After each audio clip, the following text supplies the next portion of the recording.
Okay, everybody.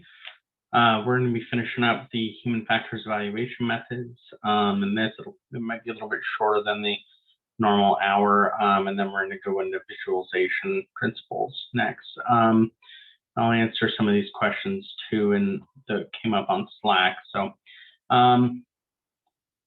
some of this is weird. So I got a new Mac, and it is, let me tell you, it's quite the adjustment to get some of it to work right. Okay, so let me just move this. Right. So I'll go over some of the Slack stuff. Let's see. Okay, BBlearn, Slack. Yeah, I agree with Mary. Putting them on there probably isn't good. I'll set up a OneDrive or something probably and start dumping them in there. I had a lot of good meetings with some of you about your midterm stuff. Hope that's becoming a little bit more clear for some of you. In my efforts to try to make it a little bit more flexible and kind of self-directed, I think I put some confusion in there. So, okay, let me see.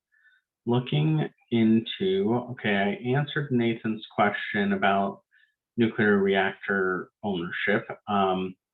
One thing I wanted to just cover over that. So one thing you'll run into compared to foreign plants is there's not a lot of public release of issues or accidents outside of really big ones because they are private entities. That's definitely a concern when you're trying to do some of this research, where if you're in a area or a nation where you might have some public ownership in plants, you get a little bit more transparency, I guess, because the public has that stake in the companies. So that's definitely a concern to look at there. Let me see. Okay, Nathan, let's see. Doing a task analysis for a particular task in the nuclear plant, do the HF professionals have operators to explain how the task is performed, or do you rely on procedures? The answer to that is yes. Kind of do everything. When you're doing the task analysis, field observations are extremely useful because what you'll often find is, I would say nuclear is probably more adherent to their procedures than most other sectors or industries are, but still there's different ways to do things, ways of operation that aren't in the procedures, that could be a part of that. So definitely you want to talk with operators, users. It's essentially like all user research, right? If you're not talking to users, you're not doing user research, and you're not really doing human factors work. So you definitely have to get engaged with that. Procedures won't tell you the whole story. Observations won't tell you the whole story.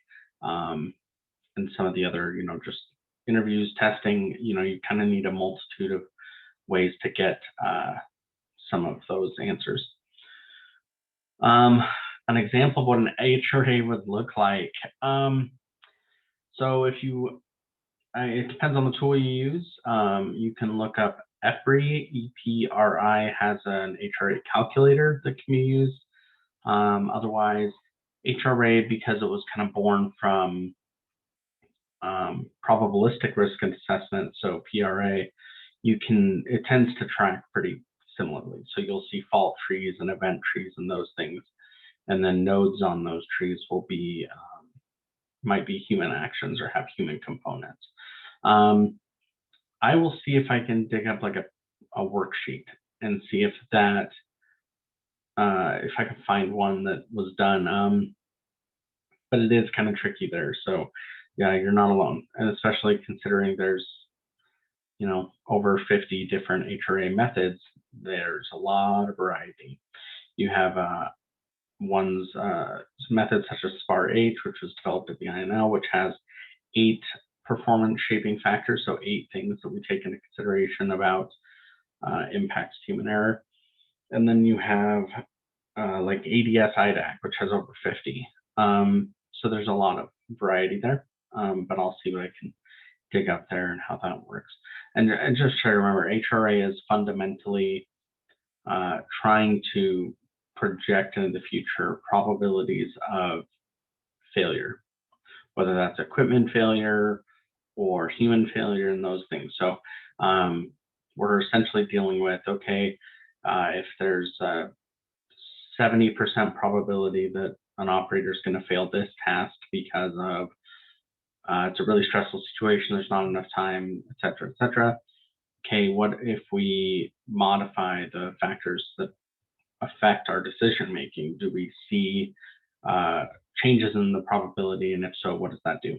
And especially when we look at what are called important human actions, which are, if you're at a point in an event tree or in a scenario where if the human doesn't take the correct action, you have a increased level of failure, specifically relative to like core damage or core release. That's where HRA becomes extremely important. Obviously, we try not to have instances where the humans are the single point failure. That's generally not a good situation. Let's see.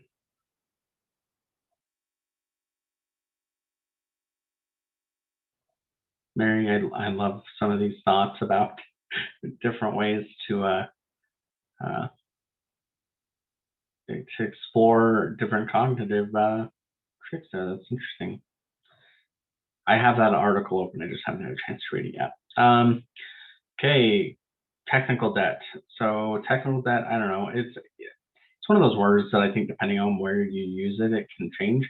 But in this, what I'm talking about is the just general overgrowth of software. So as you're designing systems, different things that the developers do, maybe shortcuts or choices that were made due to time pressure, whatever, may not be the best practice, but they were able to get it done. That's the technical debt. So if you have to try to invest in a redesign of that system, you have to pay that technical debt, which might involve, a lot of refactoring the code or redeveloping it completely, because some of your new designs may not, they might appear to flow directly from the current state of the system, but sometimes systems, sometimes the way they do things is somewhat hacky. So that might need to be corrected.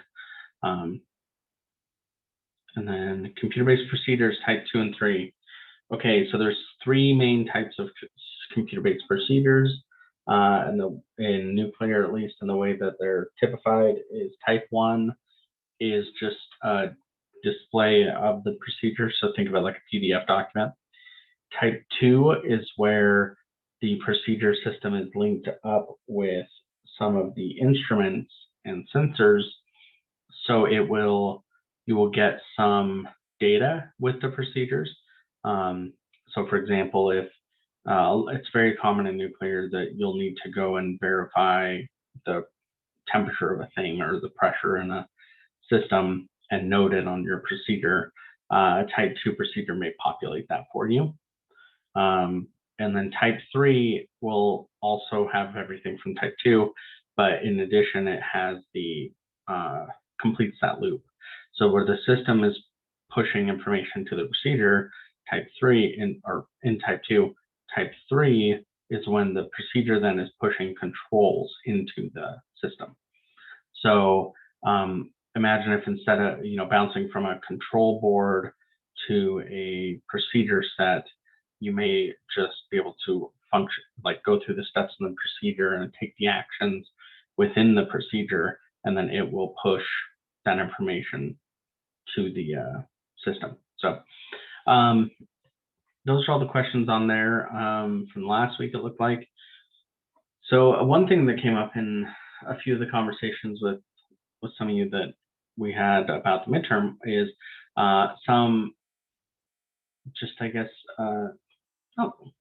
lack of awareness is the wrong term, but like just you guys were surprised about some things that technically count as human factors and are really important in nuclear right now. So these are things to think about. Maybe there might be ideas for a midterm project or something that you hadn't thought about before. So visualizations and dashboards, that's a big one for nuclear. We think a lot about how to visualize data within a control scheme. You know, how do we show this temperature, this pressure? How do we show trends over time? Is that something we want to show, etc.? But that's in the pure control room operations perspective. It's important to remember that nuclear facilities are only a very small part of that footprint is the control room. So there's maintenance and other operational tasks that needs done. There's system engineering and those kind of things. So there's a lot of work to be done about how to visualize information, how to visualize data, especially if you start to equip every piece of equipment with a sensor of some kind. Then you quickly get to a point where everything is monitored and you have to have a plan to deal with that data. For a frame of reference, our full scope simulator in the HSSL here at INL, that was a lot of acronyms, is our generic pressurized water reactor. Its model is tracking about 100,000 parameters. And that's a generic one that's considered smaller relative to real plants. So an actual facility might have significantly more. You might have a lot of different ideas there. So that's something to think about is how does an industry so safety critical as nuclear that's very focused on the parameters that it runs on, how does it visualize that information? What about different users, managers to engineers to operators? There's a lot of questions there. Explainable AI came up. That is one that it sounded like it was not really talked about as a human factors topic in some of the other courses possibly. Explainable AI is 100% a human factors problem. It's a communication issue inherently. That's I put in the next bullet. They're kind of together, right? And when we talk about explainable AI, we're contrasting that with like black box AI. So there's inputs, they go into the black box. You don't know what the system does, and it gives you an output, maybe a recommendation, or it changes the data in some way, but you don't actually know how it did it.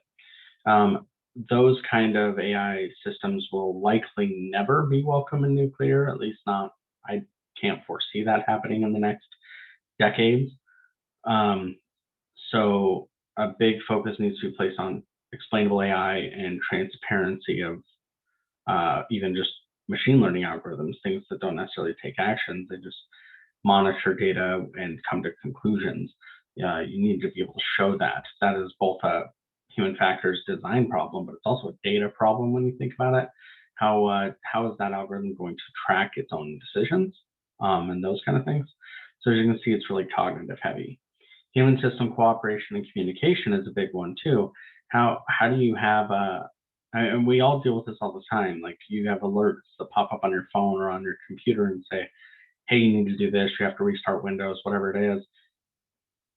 How do you communicate some characteristics of a nuclear power operation or process control, aviation, all these really high risk industries? Nuclear has three-way communication. They make you say the same thing three times. I almost said thrice there. You have to say it three times to be compliant. So how does that look from a system? And that's a big hurdle that we're dealing with in nuclear on how to, as we start to automate more and more of the plant, all those automation actions need to be transparent, and they also need to have some method of alerting the operator, and that's a problem. Designing for failure, I think I've talked about this before, but it's one thing that I think just the industry needs more of, and they don't really do enough of. And that's, what happens when the user makes a mistake.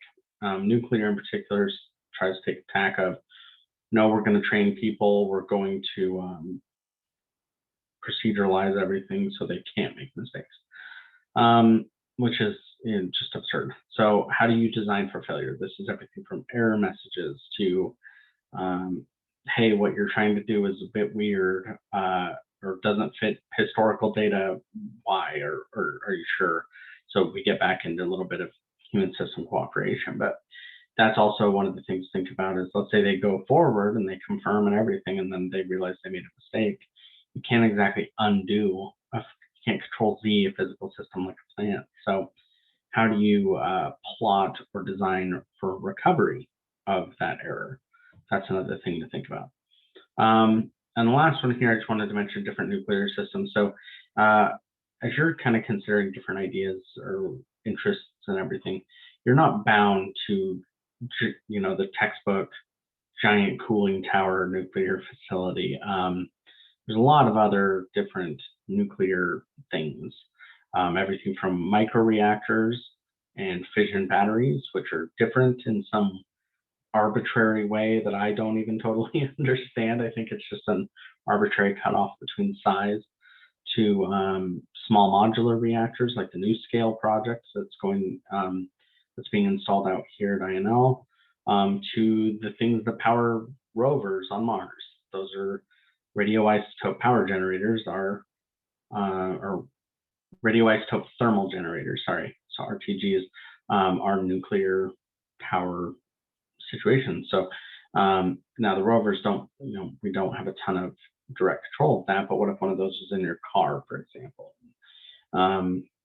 Just keep that in mind, that it's a lot bigger than just the textbook example of nuclear. So, okay, we'll head into some of the eval stuff. The biggest thing to focus on with these next slides is kind of flexibility. If here I'm going to go back to, and of course the arrow's not working. If I go back to, say, this one, just looking at these boxes that are in here.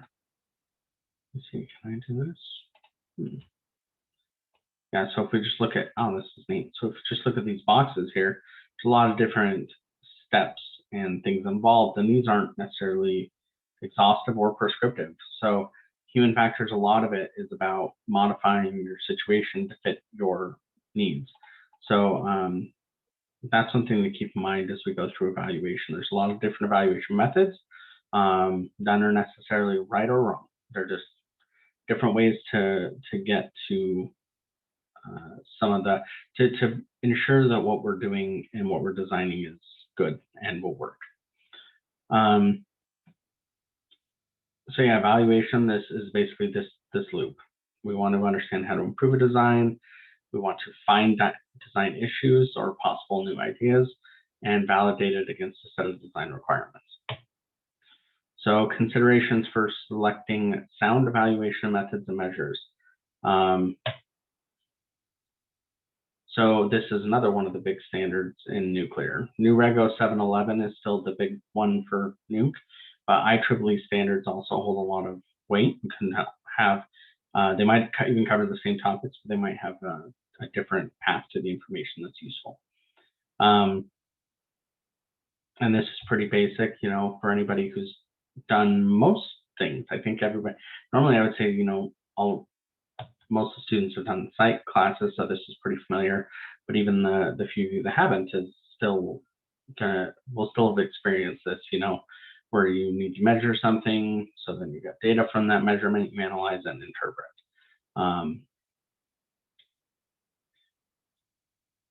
In each step, you're going to consider different characteristics of what you need to look at. So here's some examples of characteristics of measures and then what their descriptions are. But essentially what we're looking for is, we want to try to catch as many of them as possible. And the ones that maybe your method doesn't do well, let's say, let me see, intrusiveness is an interesting one. What if you're doing an operator in the loop study in the human system simulation lab at INL?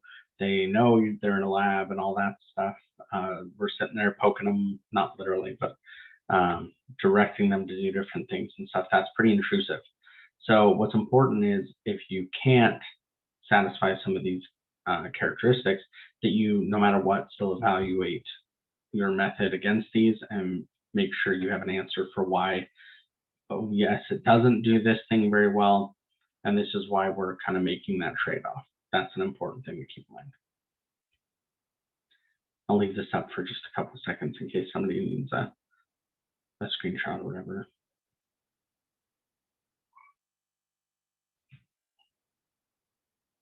Okay.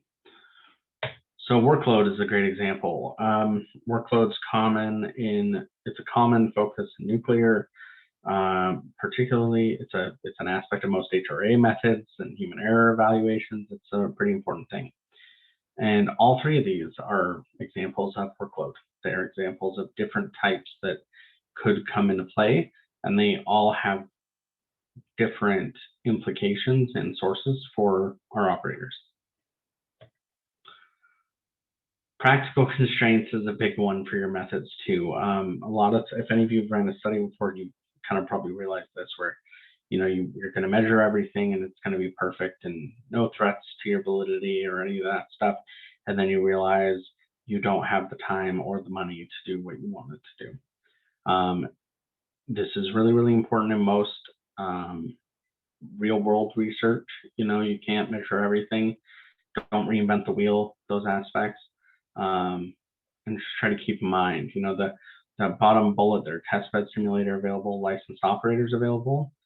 When we run operator reviews, operator studies, I would say, usually we go for about a week. We have the lab here at INL. We have to pay for the operators to come and their time and all that stuff. It isn't, and obviously all the researchers' time too that's involved. And it isn't uncommon to see a test like that stretch above $100,000. So yet another reason why nuclear doesn't always have a ton of user research. It's very expensive to get our users in a room. So we try to minimize that whenever possible and get creative with that. And that's one thing to keep in mind with your methods. Don't overly threaten them or undermine your methods by making them underfunded or anything, but also just try to be practical in your considerations.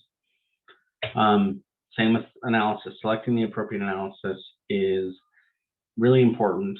You need to take in consideration, your research question, the data that you're going to get, as well as any assumptions that you may have made. And this is just an interesting table I stole this from one of my coworkers on how to break up some of these things. So scope, formative versus summative. We talked a little bit about that last time, but formative is pre or early design. Summative is we're getting closer to implementation. Different statistical studies will require different data, different assumptions, and may have different research implications to be aware of. So that's another thing to keep in mind there. The bottom right one I wanted to just point out, representative of target population. This is an interesting one in nuclear. So outside of nuclear, that is really, really important. Inside of nuclear, it is, but it's almost a non-issue because all of our work is with the target population, and the target population is not very big. But which we'll talk about in the next slide has some impacts, but always keep that in mind. The generalizability of your research, especially in design, is extremely important. I mean, unless you're building a design for one specific company and one specific use or something, if your design can take on a life of its own or influence other designs, that's really important. So in nuclear, what are some of the problems we're going to run into? We already talked a little bit about limited resources, small sample size. That is the name of the game. Here in the US, it is very difficult to get large groups of operators in. Also, operators tend to work in pairs of 2 and 3. So, and the scenarios are very complex. So if you're going to try to run multiple crews of 2 or 3, it can get very expensive very quickly. When I referenced the $100,000 figure, that's with 2 operators. So it can quickly get more if you're trying to do a big study with multiple groups, trying to cross them against each other, those things. As a result of that, we will have small impacts and effect sizes too. I like that this is another thing that I borrowed from one of my ideas, something I borrowed from one of my coworkers. In most of nuclear research, operators are nearly perfect. They are some of the most highly practiced and talented task executors, I would say, across nearly any industry. And as such, you might only see tables where you get something like this, where you only have a couple of issues. Well, they make so few that those ones that you're going to get are often really, really important or subtle or capture something very slight that maybe they might not even be aware of.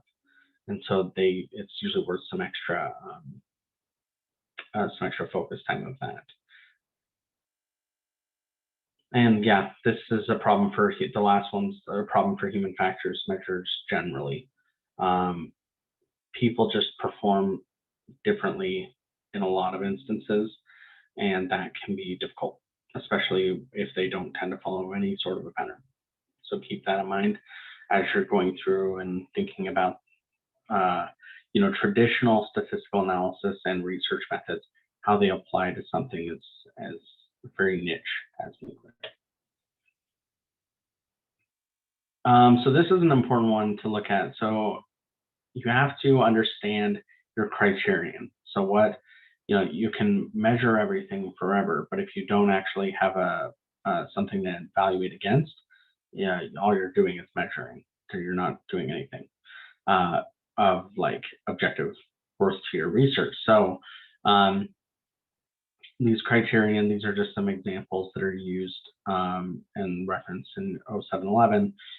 These are all acceptable criterions, but you probably shouldn't just use one. But keep in mind that, as you're designing a study, you want to know kind of all the steps of the path. There's an old saying about lawyers that a good lawyer never asks a question he doesn't know the answer to. That's kind of where we're at with research. We love surprises, but in general, you want that to be very rare. You want to basically know and have some assumptions about how people are going to perform, but you know the steps of the process. You know what counts as a good or satisfactory performance, what counts as a failure, and all those things so that you can be aware of that as you start to see it in your data. So in nuclear especially, you can get subjective versus objective wars about that. Nuclear is dominated by nuclear engineers, probabilistic risk assessment analysts, a lot of objectivity in measures and mathematics and everything is around. So sometimes when we come in with human factors, our interviews or surveys or whatever, that can come off as a little bit less potent, I would say, or otherwise a little bit less, that it has a little bit less recommendation power. That's not always true because what we're doing is inherently kind of subjective. Subjective measures work okay, but it's definitely important to balance them. You want to have still some subjective and objective. So here's some examples of workload ones. So the NASA TLX, this is one of the most famous workload studies that's ever been used. NASA uses it for astronaut training and everything else there, but it is inherently subjective. We're asking them to rate their workload. It seems on longer analyses to be relatively a good measure, but then we have objective measures of workload like eye trackers can sense, pupil dilation, blinking. What about, it's not captured here, but galvanic skin response or cortisol levels. Like there's a lot of different ways we can objectively measure it as well.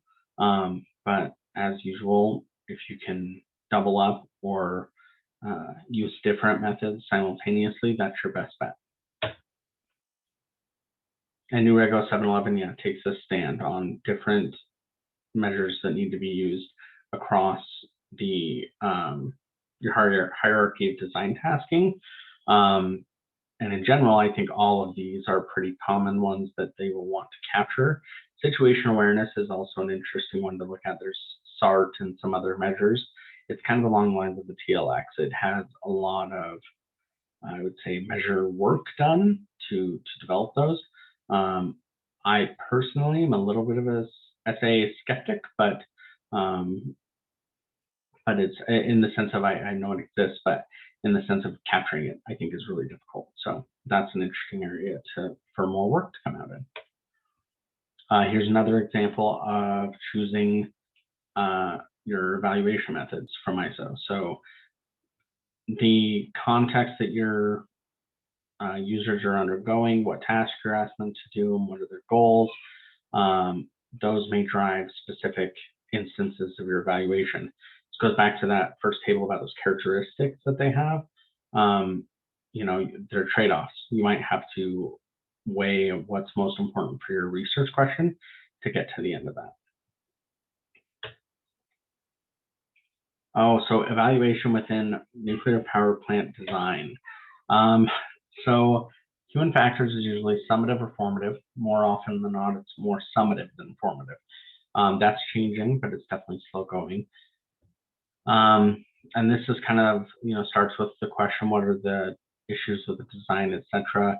And then at the very, very end, we have our summative evaluation. Did it perform as specified in its requirements? So did we, at the very beginning, this is the way we're going to fix this problem. At the very end, did you fix the problem? Comparing it to X benchmark or etc. And 0711 is still the master of this domain, kind of. So this table will look pretty similar to the GoNuke table. It being 0711 bins design tasks along these paths: planning, analysis, design, V&V, and implementation and operation. So the important thing to know about this, it isn't, I've talked about this before, it isn't necessarily that it's design guidance inherently, but it's the answer key to the test that a nuclear system has to pass. So it's important to know what steps will be expected of you in your system. And again, they're based on valuable research. There's a reason that some of the, you know, task analysis and operating experience review, there's a reason that we use those, because they do work.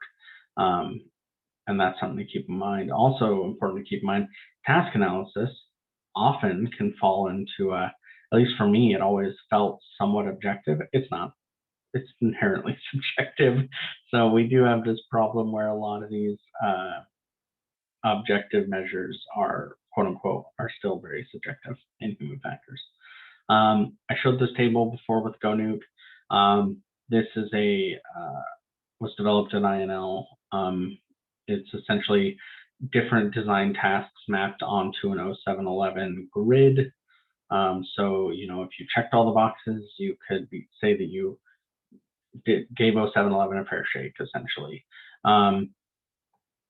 It also breaks out evaluation types versus phase. So evaluation types, these are three specific areas that are, I can't imagine designing a nuclear system without all three, and they usually flow relatively chronologically. So, you know, expert review is kind of the beginning. And as we're designing as human factors professionals, our review is an expert review. So we will do that, you know, in the initial kickoff design meetings. We'll all bring multiple designs for a display and show them off to everybody, and then take those, take that feedback, maybe come up with some certain concepts that everybody thinks worked or didn't, etc.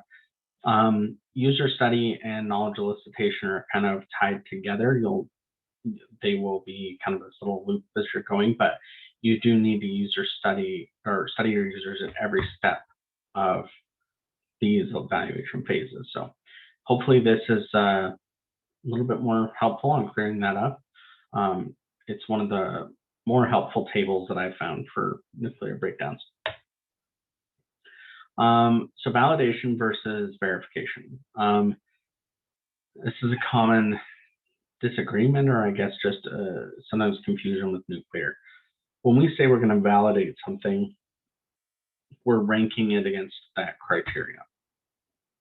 So the criterion says the system or the person or the task or etc. should have certain characteristics. It should be able to be performed in a certain time, or should be successful X amount of the time, whatever it is. We're going to do some testing and see if any of that's true. That's what we're talking about when we are looking at validation. We're looking at measuring performance and those value added aspects of the design, and do they do what we said they would do. So this is an interesting one that you'll see sometimes in nuclear.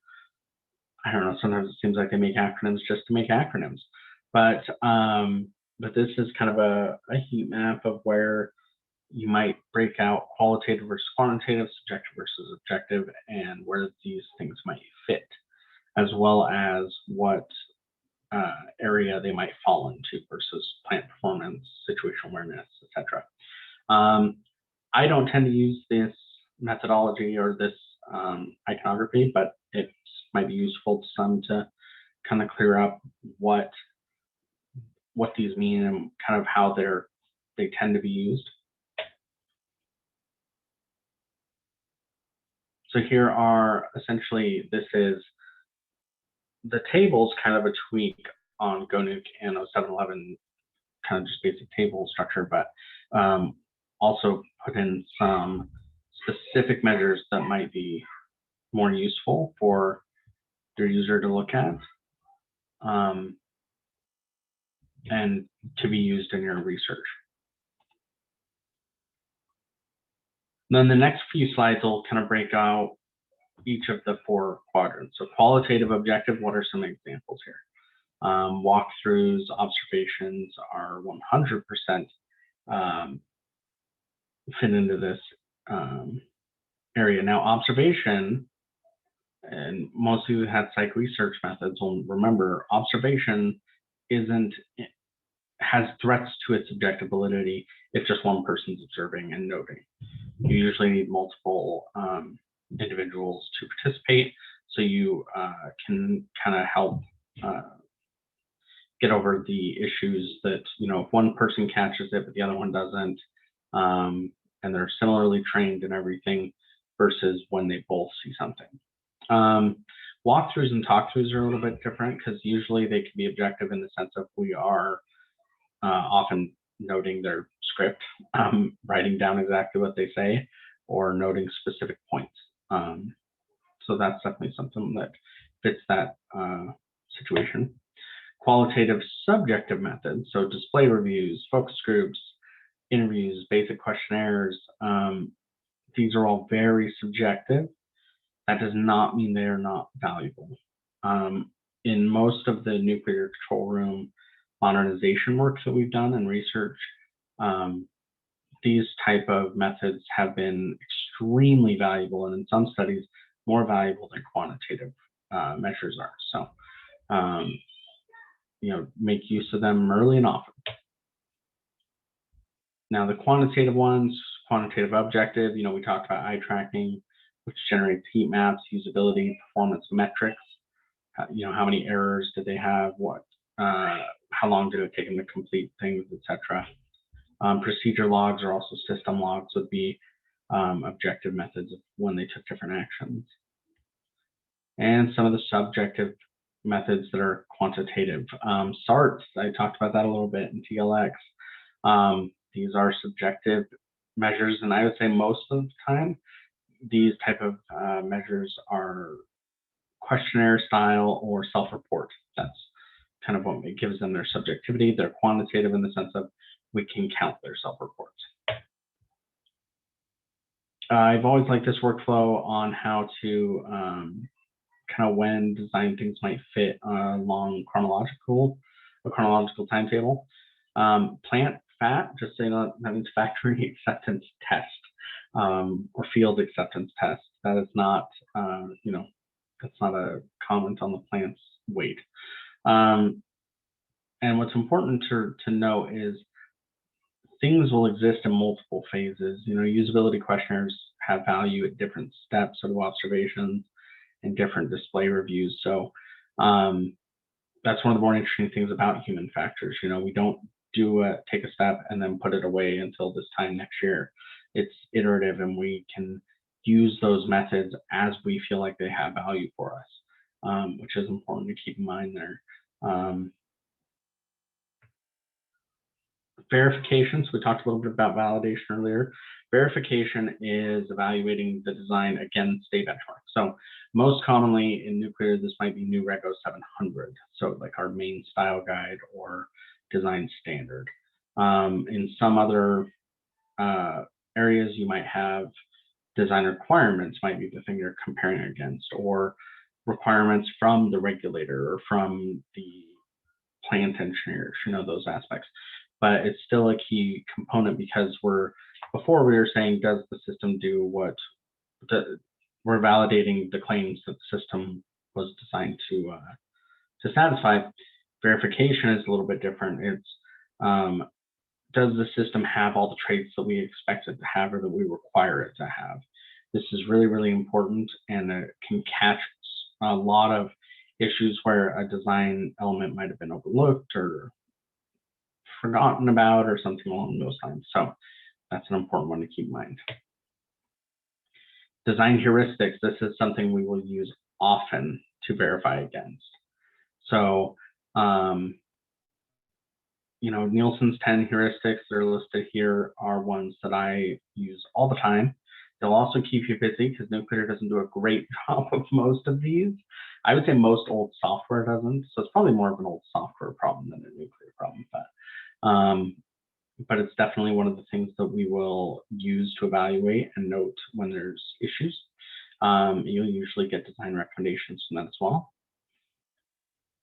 And then, so human factors, guidelines, and standards are, and this is a big one here, like NUREGO 700 is our main standard for all design, and it also includes ergonomic things. This is actually a picture from a SketchUp model showing the Kona vision from a model there.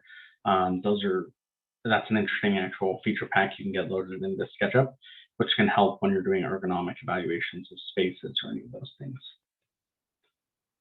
And I think I actually duplicated that ergonomic one. Yep, I did. So, and then also Cogulator or CogTool use the GOMS methodology to kind of, essentially you can tag different goals and actions in there, and it will start to calculate various workload levels and some of the other task primitives as a part of that. Can be useful. I've used it. I've seen it used with some different, specifically memory and workload type aspects where we know how memory decays and those kind of things.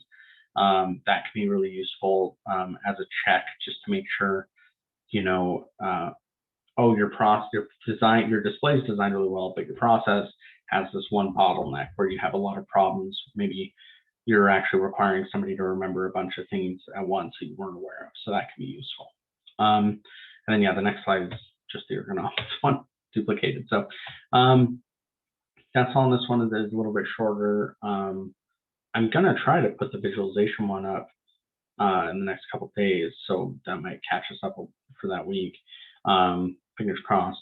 I'm actually writing a paper for a conference on visualization, so hopefully it shouldn't be too tricky. If you have any questions, send them off to me. I know I'm still meeting with a couple of you. There's a couple I haven't heard from yet, which is totally fine. You're not required to talk to me. Just let me know what you're planning on doing if you don't need any clarification. And I also kind of let everybody know, I think our loose due date is the Friday before spring break. I tend to believe that spring break should actually be a break, so I have no interest in making you guys work over that. If you need some extra time though, or especially since there were a lot of questions about kind of how the structure was going to go, and I wasn't very clear about that. If you need a little bit of extra time, no worries, just let me know and we can figure that out. So otherwise, I also found a couple interesting things that I was going to put on the Slack, so keep an eye out for those. And again, just keep engaging. Try to comment on every single post, even if it's just, hey, that's neat. But especially if you have any questions or thoughts on there, we can all learn together that way. So hope you guys enjoyed it. And let's hope I'm using a new computer, my new Mac, and the new headset. So let's hope it all recorded right. Thanks